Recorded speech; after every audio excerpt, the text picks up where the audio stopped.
In the last 3 hours, President-elect Donald Trump naming Mike Huckabee as ambassador to Israel. The president-elect is expected to choose Florida Senator Marco Rubio as Secretary of State. It would force Governor Ron DeSantis to choose a new senator. As Christian Benavidez explains, Trump's already tapping a Florida representative for his cabinet. President-elect Donald Trump is previewing his priorities in the new administration with the announcement of his first cabinet picks. Lots to do.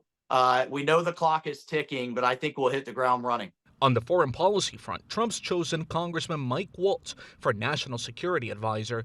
The first Green Beret to serve in Congress has echoed Trump's complaints about the war in Ukraine. Let's end this war in Ukraine. Let's pivot to deal with China. Let's secure our border. Florida Senator Marco Rubio will also help shape foreign policy as Trump's expected pick for Secretary of State. How close is this country to being dragged into some sort of global conflict?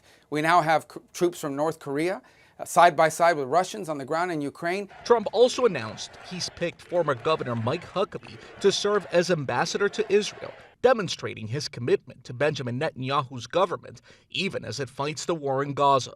For Trump, foreign policy begins at the border, and the first people he's named to his administration have been tasked with a southern border crackdown and deporting millions of undocumented immigrants. South Dakota Governor Kristi Noem is Trump's choice to head the Department of Homeland Security.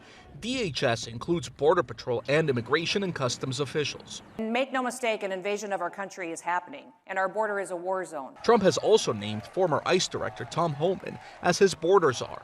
Homan will work with, but not under, Noem. He will answer directly to the president. Christian Benavidez, CBS News, West Palm Beach, Florida. Stephen Miller, Trump's newly named Deputy Chief of Staff for Policy, will also be heavily involved in border policies. He, along with Homan, helped craft the zero-tolerance immigration policy during Trump's first term in office that resulted in some migrant families being separated at the border.